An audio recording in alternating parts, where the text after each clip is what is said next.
A Successful Romance, Alfred Lord Tennyson's Gareth and Lynette. Lord Alfred Tennyson's Gareth and Lynette is a long narrative poem which is based on the tale of Sir Gareth of Orkney that was called Beaumains by Sir Kay by Thomas Malory in Book 4 of Le Morte d'Arthur. Both Malory's and Tennyson's works follow the story of Gareth, the son of King Lot and King Arthur's nephew, who poses as an anonymous kitchen servant in Camelot in order to prove himself a worthy knight without relying on his noble lineage. Gareth receives his first quest when a noble lady, Lynette, beseeches Arthur for aid in rescuing her sister from the knights that have taken her captive. Upon being granted Gareth as a champion, she is incensed, as Gareth is a servant, and she doesn't believe he is good enough to save her sister. Gareth follows her along loyally, and all the while she berates him, calling him knave or scullion. As he fights and defeats the villainous knights, he eventually wins Lynette's respect, as well as saves her sister, Lyonesse, whose name is Leonor's in Tennyson's poem.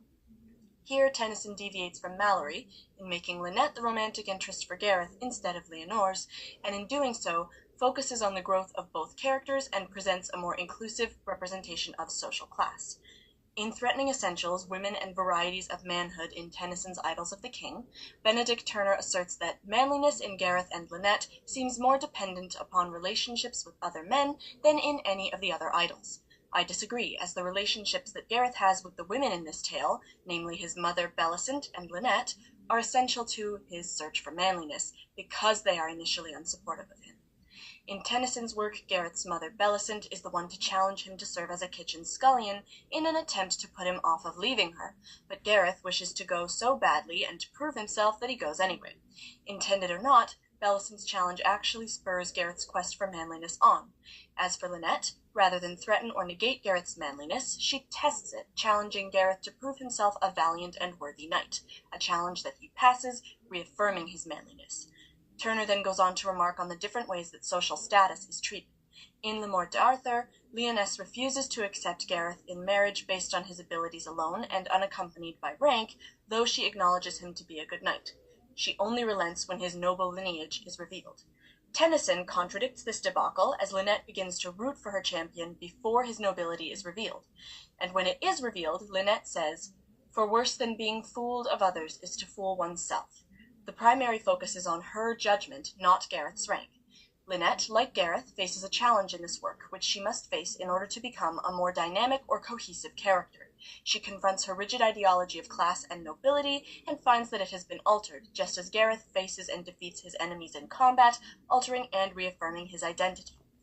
In Domestic and Heroic in Tennyson's Poetry, Donald Pear says that Lynette's conversion makes more vivid and believable the strength of Gareth's character as it manifests itself in unfailing courtesy and obedience. The journey that the characters undergo together develops them into complementary people, each finding the nobility that they seek within the other, traits such as faithfulness, loyalty, determination, and strength.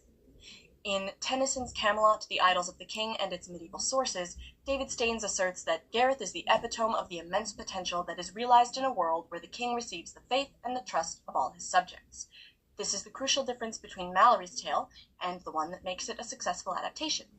Malory's telling of Gareth's story exclusively reinforces the code and inherent superiority of the nobility, whereas Tennyson's Gareth and Lynette is a tale of potential, a tale that reinforces not the natural privilege of being born to greatness, but by being challenged to achieve it, accompanied by the natural resistance and skepticism given to the untitled lower classes. This tale firstly demonstrates that trust achieved only through challenge and genuine doubt is the highest form of nobility. Secondly, it demonstrates the importance of developing interpersonal relationships, which fosters the growth and the complexity of the characters, thus making them more relatable.